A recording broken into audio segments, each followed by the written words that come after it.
마태복음 21장에서는 예수님께서 이 세상에 오신 후에 마지막 최후의 단계가 예루살렘에서 시작되는데, 그 예루살렘에 들어가실 때 나귀를 타고 들어가십니다.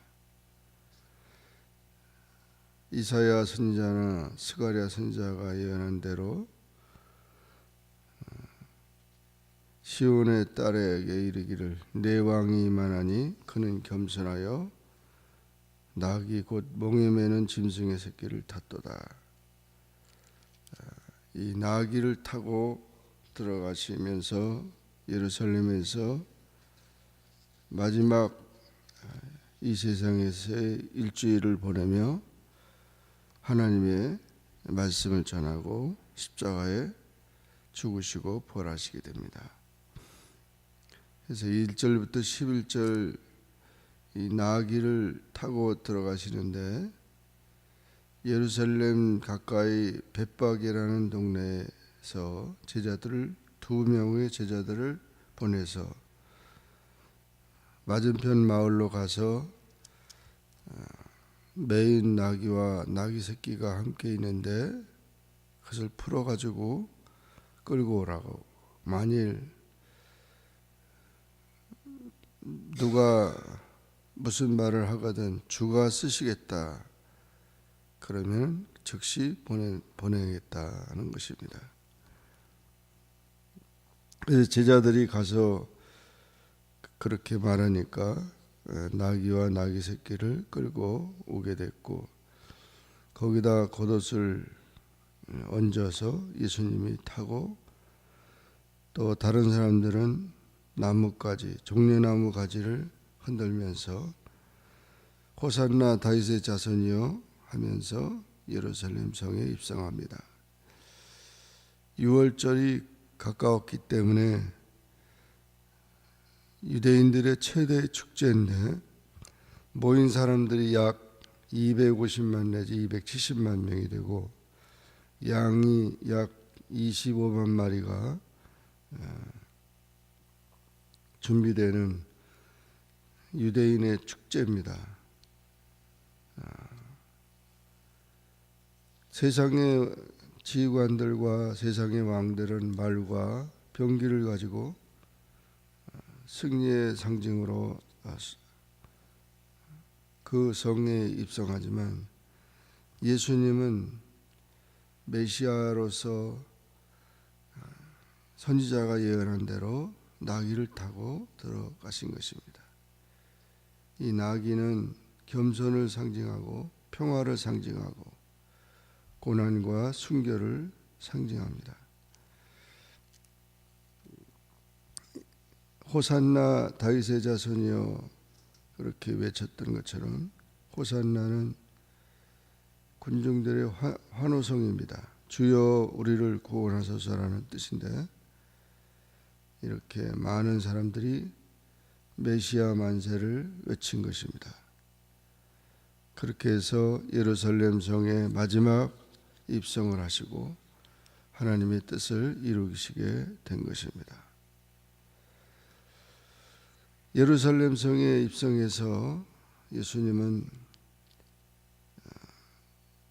12절부터 17절은 성전을 깨끗게 하는 그런 일을 합니다. 성전에 들어가 보니까 성전 안에 온통 매매하는 자들로, 돈 바꾸는 자들로 가득 찼습니다. 축제를 하다 보니까 양이나 이런 모든 것들을 돈을 바꾸면서 시장터를 방불케 하고 더럽혔다는 것입니다. 예수님은 이 사람들을 내쫓으시며 상을 엎고 의자를 집어던져서 책망을 했습니다. 그러면서 내 집은 기도하는 집이라. 그런데 왜 강도의 소굴로 만들었느냐 이러면서 책망을 했습니다. 대제사장과 서기관들이 감히 이렇게 예수님이 하시는 일에 대해서 사람들을 의식해서 뭐라고 말하지 못하지만 예수님이 하시는 일들은 정당한 일이 된 것입니다. 그리고 어린아이들이 예수님을 찬양하고 또 많은 병든 자들을 또 고쳐주시며 하나님의 나라를 선포한 것입니다. 18절 이하 22절까지는 그 다음날 아침에 베다니에 가서 쉬고 다시 예루살렘 성으로 들어올 때 무화과 나무를 보고 가까이 갔지만 잎만 무성하고 열매가 없었습니다. 시장에 있는데 예수님께서는 이 무화과 나무를 저주하십니다. 제자들이 물을 때 그 무화과 나무가 또 그냥 말라서 죽어버리는 걸 보고 어떻게 이런 일이 있을 수 있습니까? 무화과 나무의 일만뿐 아니라 믿음으로 구하면 이 산들을 엎드려 바다에 던지우라 해도 될 것이다. 너희가 기도할 때 무엇인지 믿고 구하는 것은 다 받는다. 그런 말씀을 하셨고, 무화과 나무는 바로 이스라엘 나라를 상징한 것입니다. 결국 열매를 맺지 못하고 잎만 무성한 외식적이고 형식적인 그런 신앙을 가진 이스라엘 백성들이 저주를 받는, 나라가 망하는 그런 현실이 된다는 것입니다. 23절 이하 27절의 말씀은 예수님이 대제사장들과 백성의 장로들을 만날 때 이들이 무슨 권위로 이런 일을 하고 누가 이 권위를 주었느냐고 질문합니다. 바로 자기들이 최고의 지도자인데 누구 허락을 받고 이런 일을 하느냐는 겁니다. 이때 예수님께서는 내가 한 질문을 하겠다. 요한의 세례가 하늘로부터냐 사람에게로부터냐? 그러니까 하늘로부터 온 것이라고 하면 왜 그것을 믿지 못하느냐 할 것이고, 사람에게서라면 왜 사람들이 요한을 선지자로 여기겠느냐. 세례 요한에 대한 그런 질문을 했는데 결국은 답변을 못하고 모른다 하니까 나도 너희들에게 답변하지 않겠다고 예수님께서 말씀한 것입니다.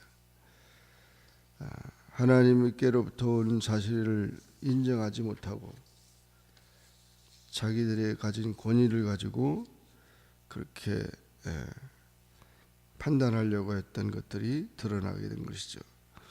28절 이하 32절에는 두 아들에 대한 비유를 들어서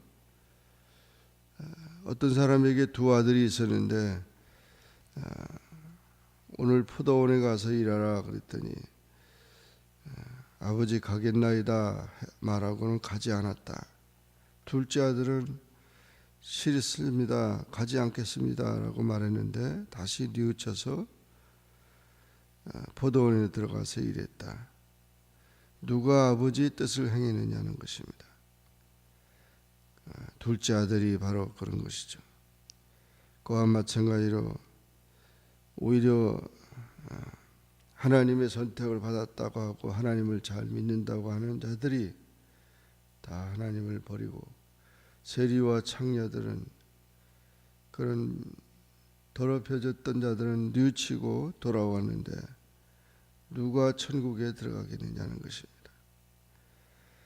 이와 같이 회개하는 자가 하나님의 축복을 받는다는 것을 말씀해 주고 있습니다.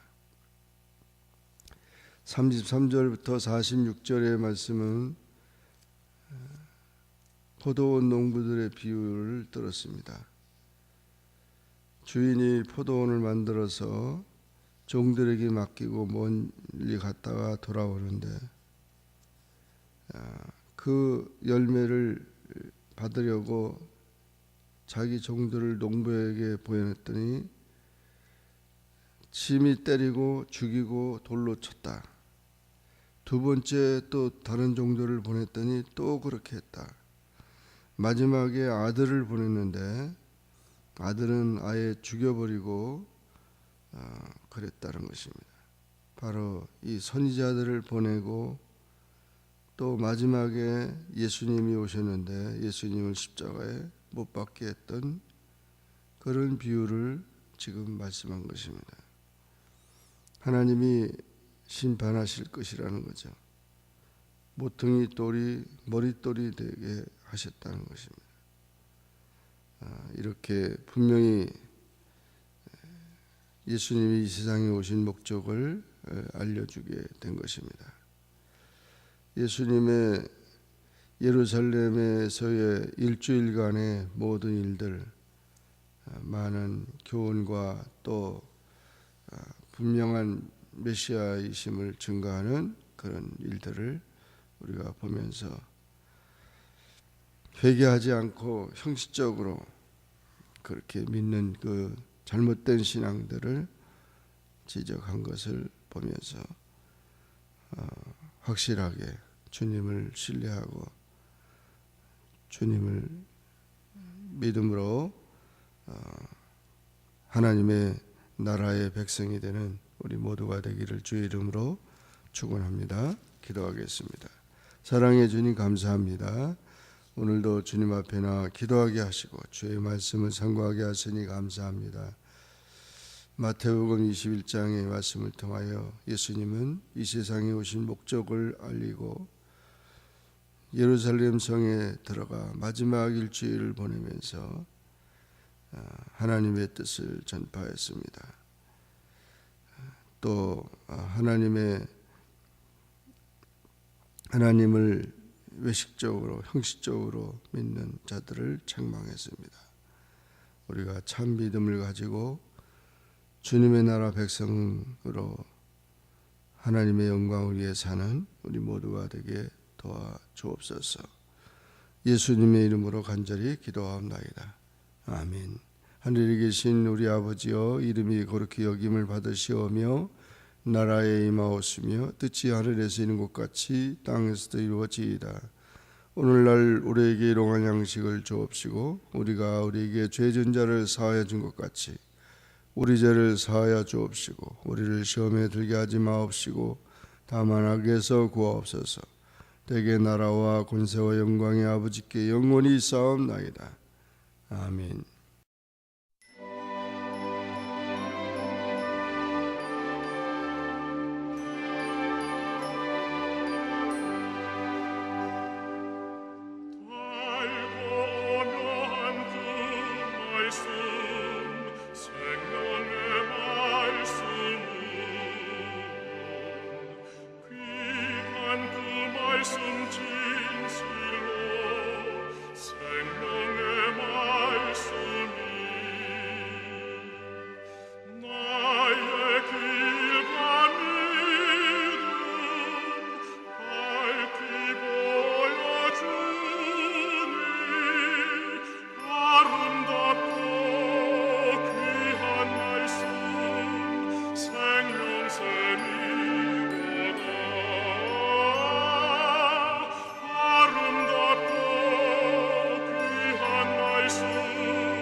말씀